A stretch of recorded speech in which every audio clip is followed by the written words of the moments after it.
I want to start off today by asking you a very simple math question. Are you ready? Sure. I mean, if I'm balancing my checkbook, I certainly hope it's simple. Right, yeah.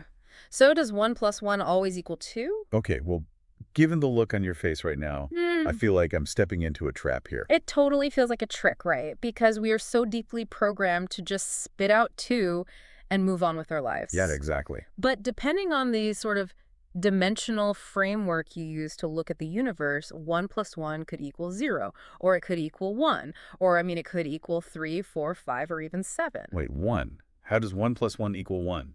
So think about it like this.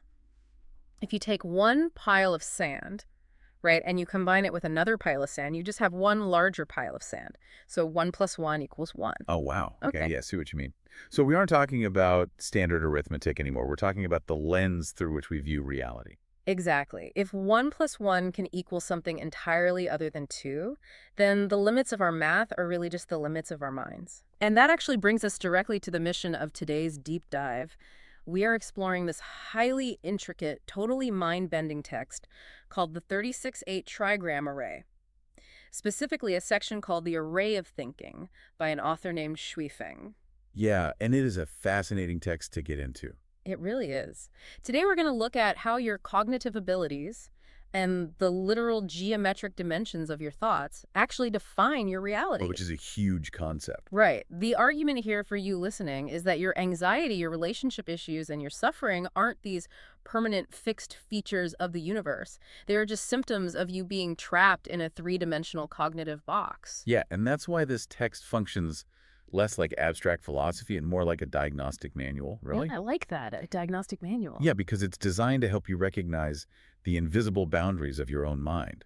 Like when the text challenges the idea that 1 plus 1 equals 2, it is specifically targeting the rigidity of human perception. It argues that the answer isn't constrained by numbers, but by your actual cognitive ability. Okay, let's unpack this. Because to really grasp that, we have to fundamentally redefine what the word thinking actually means in this framework. Right. It's not what we usually think it is. No, not at all. It forces us entirely away from rigid linear logic. Instead, thinking is defined as the ability to establish new relationships between things that seem totally, completely unrelated. Yeah, the text looks at unconventional problem solving, not as some neat party trick, but as the truest metric of high-level thinking. So, for example, take the relationship between a massive living elephant and a pile of rocks. Right, two things that have nothing to do with each other. Exactly. In a normal, everyday sense, nothing to do with each other.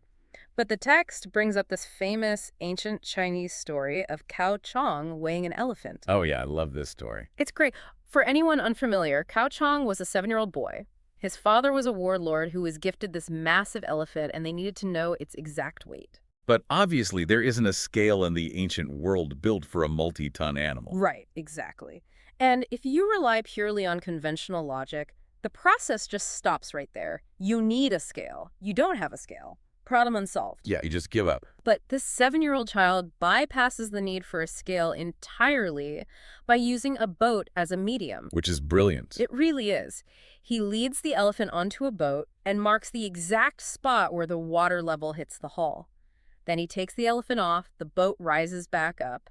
Finally, he loads the boat with stones until it sinks back down to that exact same watermark. And then you just weigh the stones individually. Exactly. He essentially bridged this massive gap in logic, establishing a completely new corresponding relationship between the displacement of water, the weight of the animal, and a pile of rocks. Right. And the author also points to Archimedes for another example, the ancient Greek physicist who had to figure out if a king's crown was pure gold or just a silver counterfeit, completely without damaging the crown itself. Which, again, conventional tools at the time completely failed at. Exactly. Yeah. But when Archimedes stepped into a bath and watched the water level rise, he established a brand new relationship between volume, displacement, and density. It's all about stepping completely outside the established framework of the problem. The text gives this really great visual analogy for you to picture. The paper strip one. Right? Yeah. Imagine an ant crawling on a flat strip of paper. How does that ant climb from the top surface to the bottom surface without going over the edge or chewing a hole through the paper? Well, in a standard two-dimensional geometric plane, that is literally impossible. The top and bottom are completely separated by the boundary of the edge. But if you take that exact same strip of paper, give it a half twist, and tape the ends together, you create a Mobius strip. Right. Suddenly, the geometry changes entirely. It only has one continuous surface. The ant can walk forever and cover both quote-unquote sides without ever crossing an edge. It's a total paradigm shift. It is, and when I read this, it instantly made me think of playing an open-world video game. You know, you're exploring, and suddenly your character just bumps into an invisible wall at the edge of the map. Oh, yeah, totally. Conventional thinking is just running your character into that wall over and over, trying to find a gap. Unconventional thinking is realizing the wall isn't a physical object at all, it's just a parameter of code. That is a really great way to put it. Right. It makes you wonder, is true intelligence just realizing that the edges of our reality are an illusion, exactly like that Mobius strip? Well, the author defines thinking in a way that aligns perfectly with that exact idea. The text says thinking is the, quote, dimension and process of thought, pondering, and contemplation. Dimension, that's the key word there. Exactly. Notice the word dimension. Right. The broader and deeper the dimension of your thought, the stronger your ability to analyze and synthesize solutions. Going back to your video analogy, seeing the code instead of the wall isn't just a clever realization. Right. You are literally expanding the dimension of your thought. You are zooming out from the player's perspective to the developer's perspective. So what does this all mean? If thinking is literally defined by its dimension, it kind of implies there is a cosmic ladder of intelligence based on how many dimensions you can actually access. Oh, absolutely. Right. The source material gets incredibly detailed on this exact point. The text argues that the physical dimensions a being occupies dictate their fundamental level of life. And that's life spelled with a capital L, I-F-E. So it's a very specific terminology. Yes. It constructs this strict, undeniable hierarchy based entirely on dimensionality. Right, starting all the way down in the dirt with a caterpillar.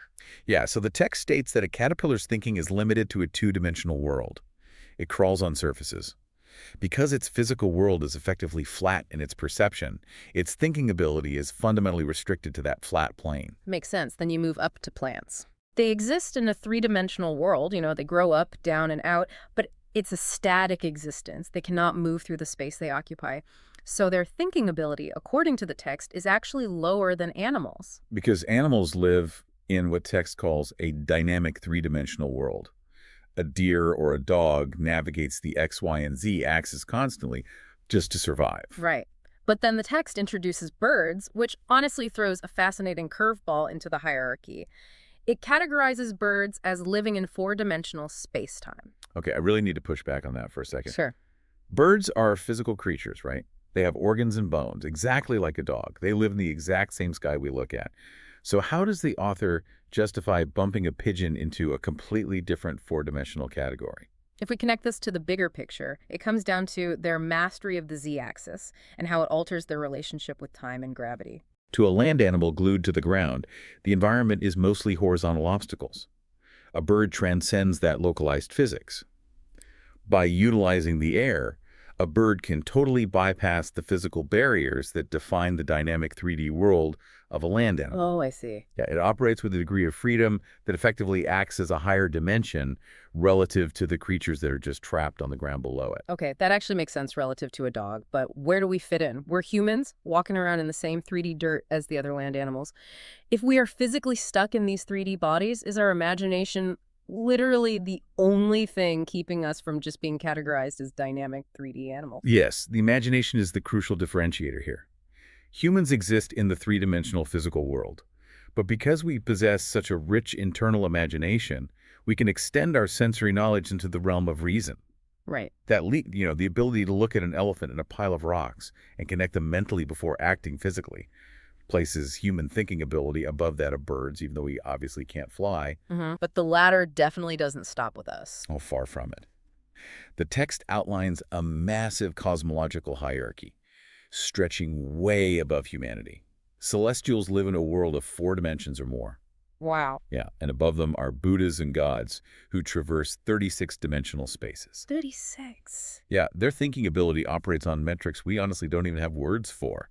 And at the absolute pinnacle is the greatest creator who exists in a state of pure holography, possessing a thinking ability that is completely inscrutable to anything below it. To give you listening a real sense of how structured this cosmic ladder is, the author actually categorizes cognitive evolution into 8 distinct levels of thinking. It's not just dumb versus smart. Right, it's very layered. You start at the very bottom with material thinking, which is basically understanding things you can physically touch. Then you move up to image thinking, where you can picture things that aren't right in front of you. And next is associative thinking, making connections between those images, followed by elusive thinking, which deals with the abstract, the theoretical, or even dreams. Then visualized thinking, which is the ability to pull an abstract concept down into reality.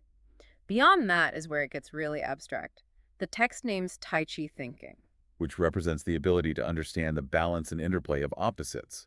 So seeing the universe not as conflicting forces, but as complementary halves. Then formless thinking, where you are completely detached from physical constraints or shapes. And finally, holographic thinking at the very top. And holographic thinking is basically perceiving the entirety of the universe, past, present, and future, in every single microscopic fragment of existence. It's mind-blowing. But if we accept this ladder of dimensions, from material thinking all the way up to holographic, Yeah, it forces us to look at how we treat the lower dimensions. And that brings us to what might be the harshest truth in the entire text. yeah, the perspective shift. Right, it's about how beings on different rungs of this ladder perceive each other. Exactly. When your thinking ability is constrained to a lower dimension, you look fundamentally foolish to beings operating at a higher dimension. Right, like think about how we view animals. We watch a dog chase its own tail for 20 minutes, and we just laugh at it. We find its total lack of spatial awareness completely absurd. And the text argues that celestials look down at humans with that exact same mixture of pity and amusement. They view us as incredibly foolish. Here's where it gets really interesting, because the author uses a very specific, almost aggressive example of this. He writes that celestials watch humans struggle within the confines of the institution of marriage and family. Yeah, this part is fascinating. Right. For thousands of years, humans have suffered, argued, and struggled within this exact same social structure over and over, generation after generation, without fundamentally changing our way of life. And to a celestial being, watching us do this is just like watching the dog chase its tail. It is. Now, hold on. I imagine some people listening might find that a bit cynical. I mean, a lifelong partnership, building a family, those are beautiful things to a lot of people. Why does the author call it absurd? Well, this raises an important question. And we have to be clear, it's not an attack on love or connection. It's an observation of cyclical frameworks. Okay, cyclical framework. Right. To a celestial, operating in a higher dimension, any system that causes repeated suffering without evolution is a trap.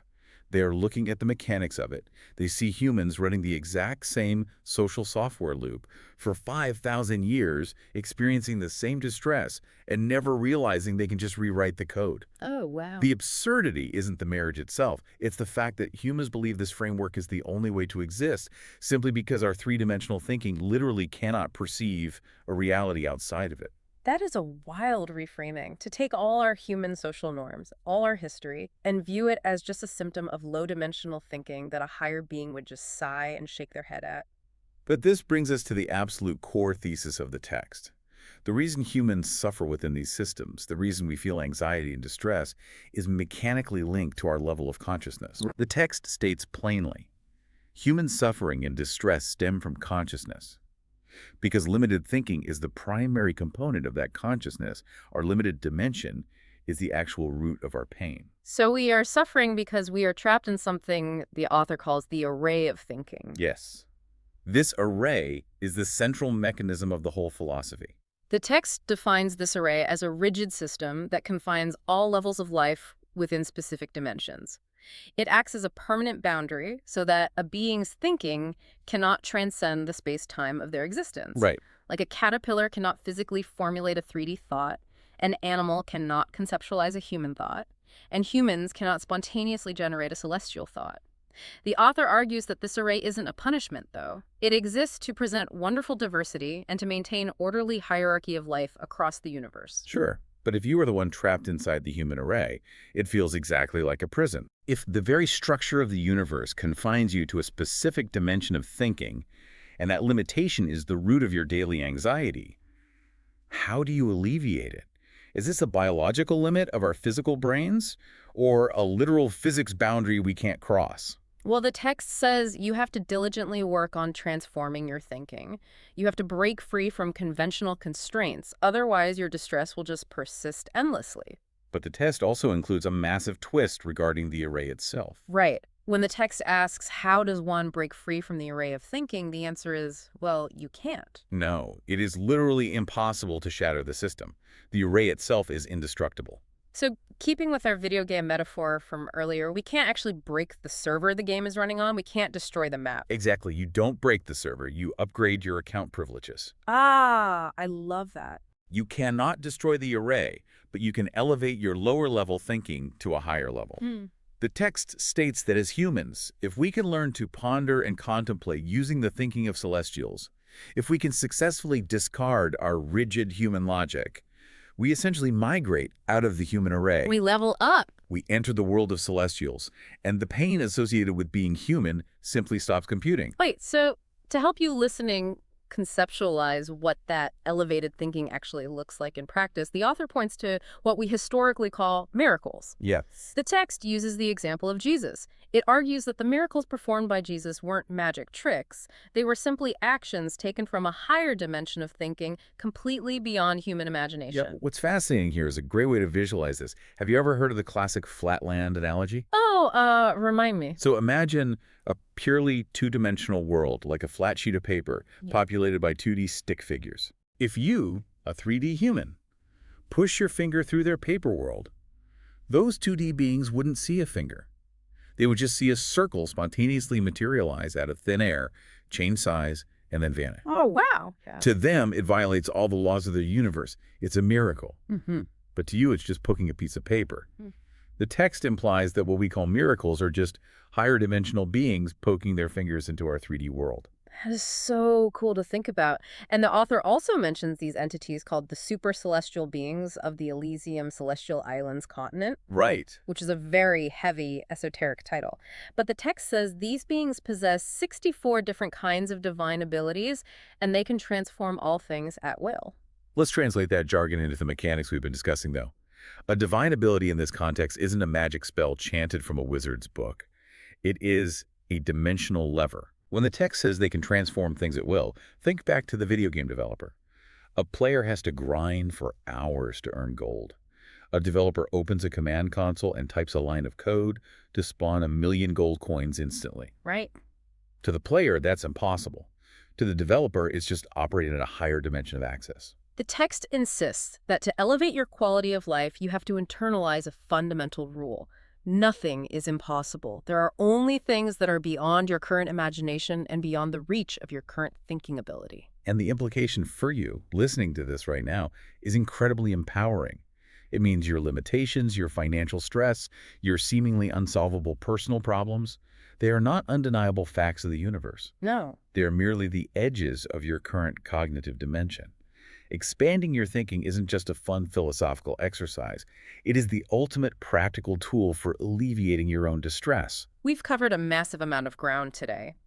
We started with a simple math question about 1 plus 1, realizing that true intelligence requires bridging the gap between completely unrelated things. Yeah, and we climb the hierarchy of life, understanding how physical and mental dimensions separate the caterpillar from the animal and the human from the gods. We looked hard at the human array, confronting the idea that we are trapped in a cognitive box that breeds suffering, running the exact same cyclical routines, while higher beings view us the way we view a dog chasing its tail. And we arrived at the ultimate mechanism for relief.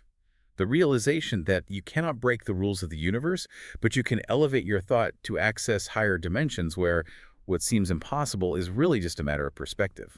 Which brings us right back to your life today. The text actually cuts off right on a cliffhanger. It explicitly says, quote, "The following 8 points can help people escape from the array of thinking for human," unquote. And then the source material we have just ends before listing them. It's wild. It leaves the actual step-by-step how-to just out of reach, which essentially forces the reader to stop passively consuming information and start actively expanding their own thinking. Yes. So we want to leave you with a final provocative thought to mull over today as you go about your routine. Think back to that caterpillar, the one living entirely in a flat, 2D world. Right. That caterpillar doesn't know it is missing a third dimension. It cannot even conceive of the concept of up. Now, I want you to think about a massive, overwhelming problem you are facing in your life right now, something that feels like a solid, unmoving brick wall. Yeah. What if that problem isn't actually a problem at all?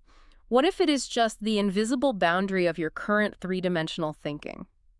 Ask yourself today, what would a four-dimensional solution to your biggest three-dimensional problem look like?